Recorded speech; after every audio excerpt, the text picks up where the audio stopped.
Bonjour et bienvenue sur Métro Boulot Finito, le podcast qui change les codes du travail et qui veut en finir avec la routine métro boulot dodo. Dans ce podcast dédié au travail, on parlera efficacité, relations au travail, bien-être, mais aussi vision du travail de demain. Je m'appelle Marline et j'aide les entreprises à adopter de nouvelles méthodes de travail en se reconnectant à l'essentiel. J'espère que vous êtes prêts à booster votre journée parce que c'est parti pour un nouvel épisode.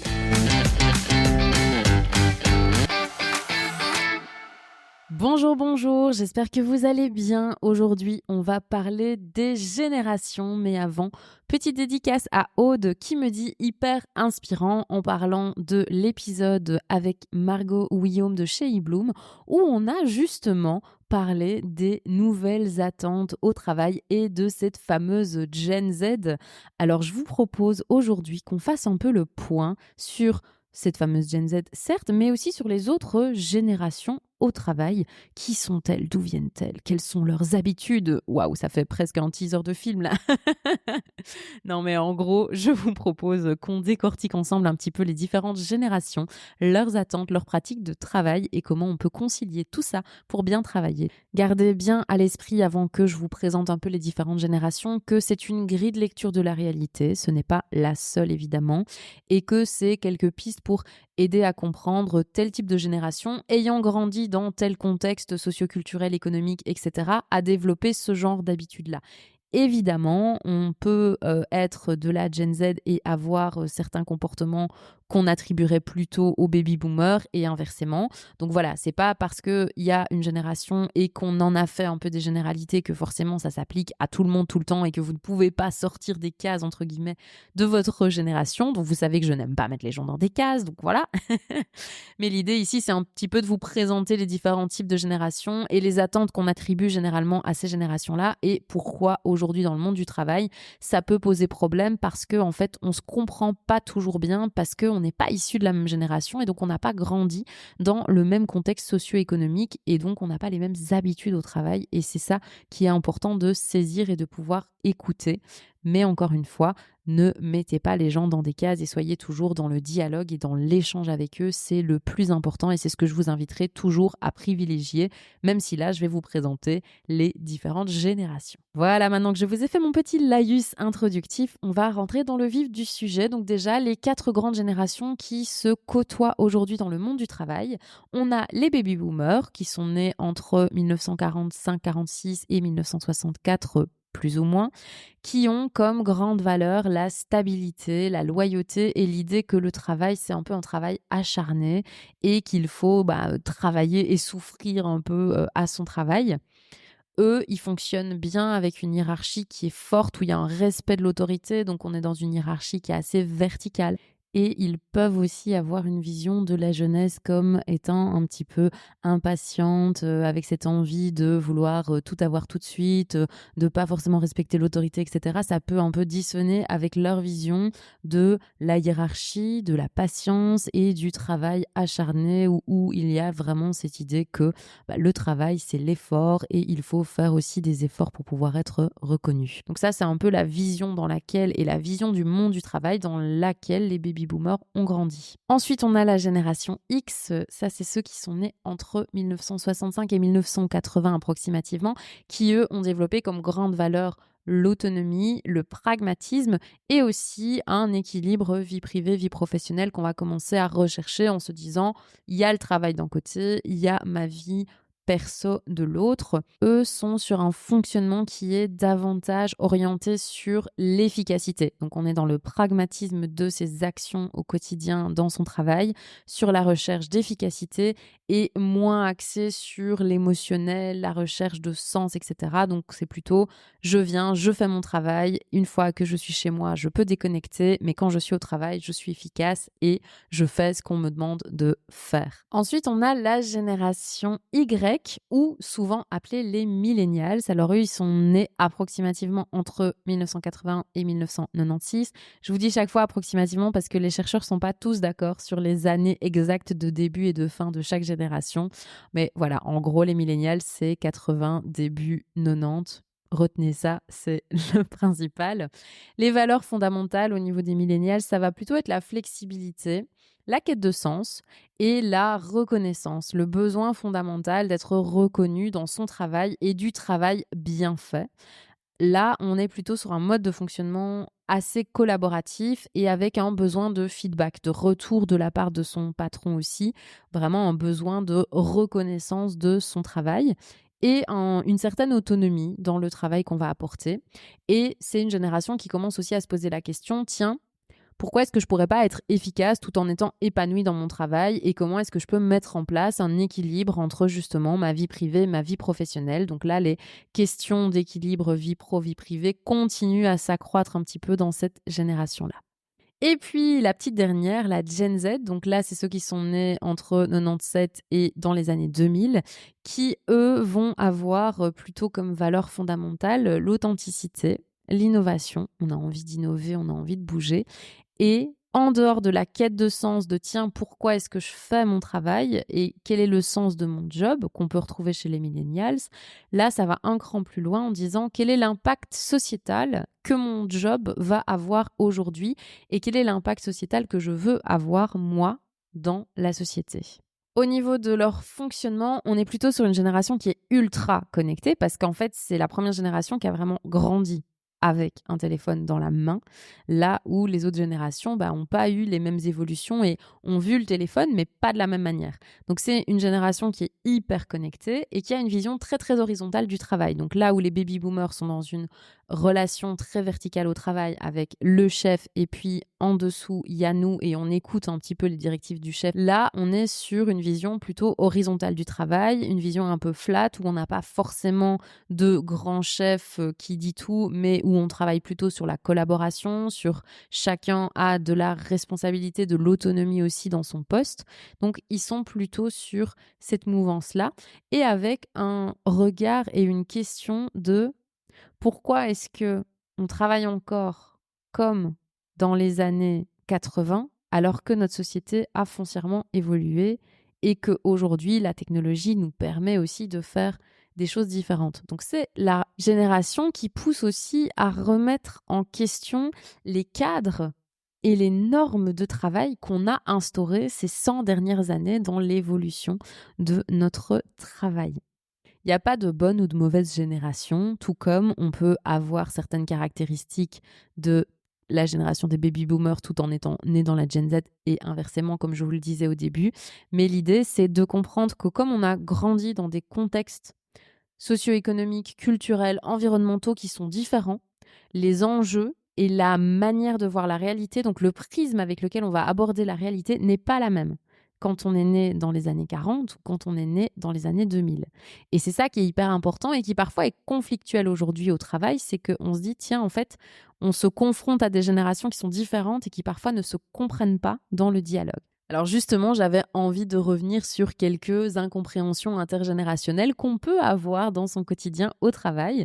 Le premier exemple que j'avais envie de vous donner, c'est le truc un peu cliché dont tout le monde parle, mais c'est un petit peu vrai quand même, c'est les différences de moyens de communication. C'est vrai que le moyen de communication par prédilection des baby boomers et de la Gen Z n'est pas le même. C'est-à-dire que les baby boomers, ils vont plutôt être dans les emails, les appels, comme la génération X qui adore les appels, là où les millennials sont plutôt pas trop friands des appels téléphoniques et vont préférer plutôt envoyer un email, et là où la Gen Z va être plutôt axée sur le WhatsApp, le Slack, les vocaux et la messagerie instantanée en fait.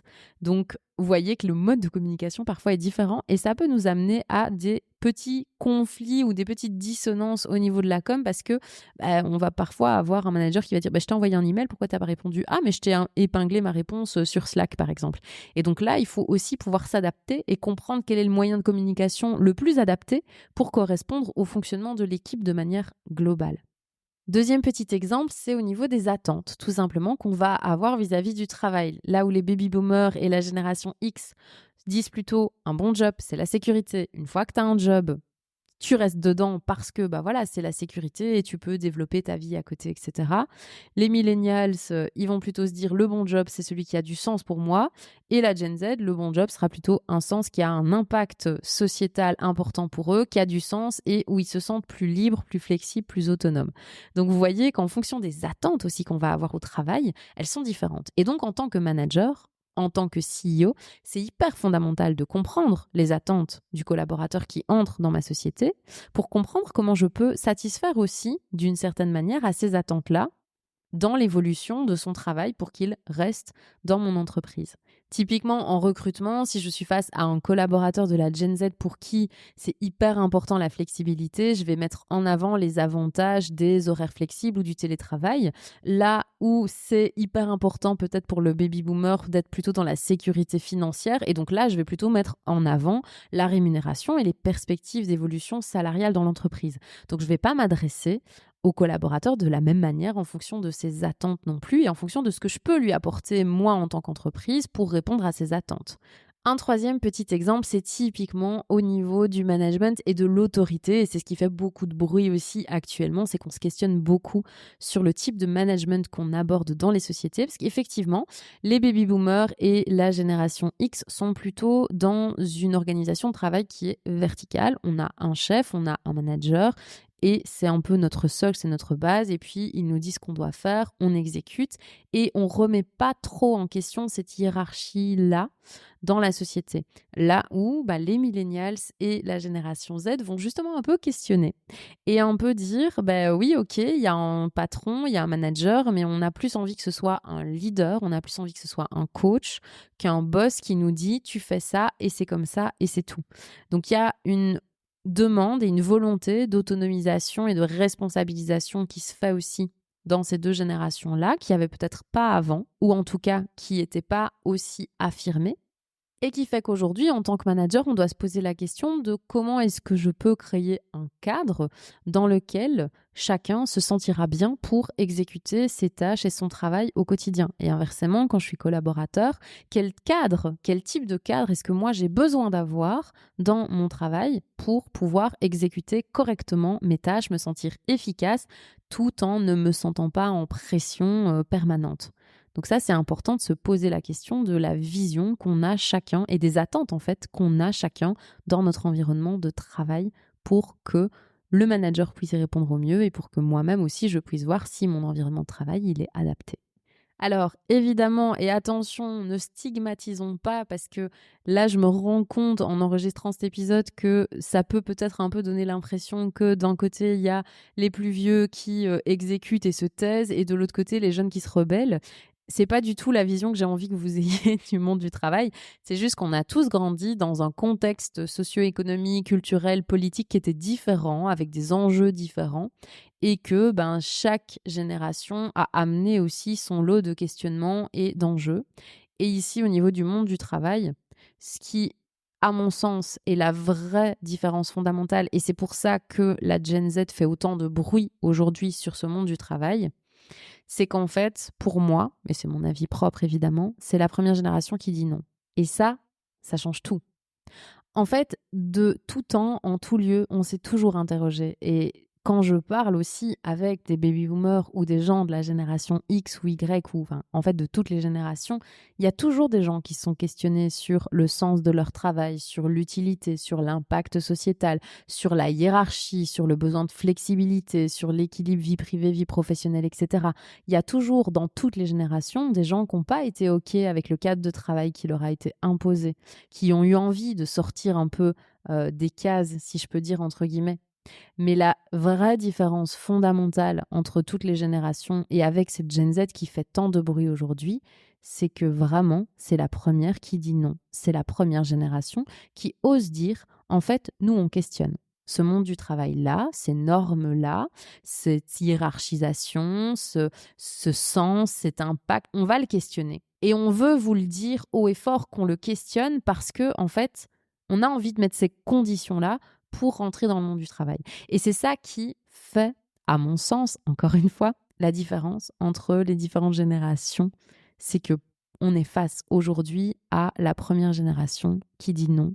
Et donc, ça nous pousse à sortir de notre zone de confort parce que là où les autres générations ont pu accepter le monde du travail tel qu'il était, même si ça leur convenait pas toujours, ici, on est face à une génération qui dit ça ne me convient pas. Et si ça ne me convient pas, je ne vais pas jouer selon ces règles du jeu-là et je vais jouer selon mes propres règles du jeu. Et ça, c'est très différent parce que ça demande. ça nécessite une adaptation, ça nécessite un changement qui est vital si on veut pouvoir continuer à évoluer dans le monde du travail tous ensemble et qui aujourd'hui nous oblige à sortir de notre zone de confort et à vraiment mettre en place le changement. J'ai envie que vous repartiez de cet épisode avec quelques tips pour se dire, OK, comment est-ce qu'on travaille correctement ensemble avec ces 4 générations qui se confrontent au travail et qui n'ont pas la même vision ni les mêmes attentes du travail. Première étape, c'est d'accepter la différence. Arrêtons d'essayer d'imposer une seule bonne façon de travailler, parce qu'il n'y a pas une seule bonne façon de travailler, mais misons plutôt sur l'écoute des attentes de chacun et sur l'adaptabilité. Et sur le fait aussi de trouver le meilleur compromis pour que chacun puisse coexister dans cette différence-là. Donc acceptons la différence, écoutons-la, entendons-la et trouvons comment on peut concilier toutes les différences ensemble pour créer une certaine homogénéité autour de notre culture d'entreprise. Deuxième petit tip, c'est de valoriser la transmission mutuelle. On a autant à apprendre l'un de l'autre. Chaque génération a des choses à retirer des autres générations, donc ne sous-estimons pas la transmission et le partage mutuel. Un baby boomer, il est riche d'expériences à partager. Et donc, il va pouvoir apprendre beaucoup à un collaborateur issu de la Gen Z et inversement, le collaborateur issu de la Gen Z qui arrive avec sa vision du travail, sa vision du monde, quelque part aussi parfois sa naïveté ou justement son éveil qui est complètement différent et à côté de ça qui est hyper digitalisé peut aussi apporter beaucoup aux baby boomers. Donc vraiment, ne stigmatisons pas et surtout voyons que cette différence-là, elle peut aussi nous apporter et nous enrichir mutuellement et mutualiser tous nos efforts pour converger ensemble vers un tout qui va être partagé entre chaque génération. Et le troisième petit tip, ce sera de mettre en place une culture du feedback. L'idée, c'est de pouvoir comprendre et écouter les attentes de chaque collaborateur, comprendre aussi comment on peut agir, qu'est-ce qui a fonctionné, qu'est-ce qui ne fonctionne pas, comment est-ce qu'on a envie, quelles sont les perspectives d'évolution qu'on peut imaginer pour la culture d'entreprise, pour nos modes d'organisation, etc. Donc l'idée, c'est vraiment d'être à l'écoute des attentes de chacun, de les comprendre et de mettre en place cette culture du feedback pour recevoir les retours et réajuster son organisation, son entreprise en fonction des retours et des attentes de chacun. C'est hyper fondamental. Bon, il est un petit peu plus long que prévu cet épisode, j'en suis désolée, mais en fait c'est tellement complexe et il y a tellement plein de choses et d'informations au niveau des générations que j'avais pas envie de faire un épisode trop court qui allait trop stigmatiser les différentes générations. Donc j'espère que vous ressortez de cet épisode avec une compréhension des différences qu'on accorde à ces générations, mais aussi et surtout avec cette idée que en fait finalement, la vraie question, c'est pas tant de savoir de quelle génération tu appartiens, mais de savoir comment est-ce qu'on fait pour faire coexister les différentes générations ensemble et d'avancer ensemble parce que chaque génération a ses forces et ses faiblesses et que c'est en combinant les talents de chacun et de chaque génération qu'on va pouvoir créer des entreprises qui seront pérennes, durables et innovantes. Dites-moi en commentaire avec quelle génération vous travaillez le plus et quel a été votre plus grand défi si les personnes issues de cette génération ne sont pas de la même génération que vous. Et n'oubliez jamais que chacun est hyper riche et qu'on a tous à apprendre des autres. Nous voilà à la fin de cet épisode de podcast. Déjà, merci d'être resté jusqu'au bout. Si cet épisode vous a plu, n'hésitez pas à laisser une note et un commentaire sur votre plateforme d'écoute. Et puis un petit partage sur vos réseaux, ça fait toujours plaisir et ça aide à faire connaître le podcast. Pour échanger, proposer vos idées de contenu et partager vos expériences, c'est sur Instagram et LinkedIn que ça se passe via le compte MyEcoDesign. Je vous mettrai les liens en description. Il est temps pour moi de vous dire au revoir. On se retrouve la semaine prochaine pour un nouvel épisode. Et d'ici là, prenez bien soin de vous.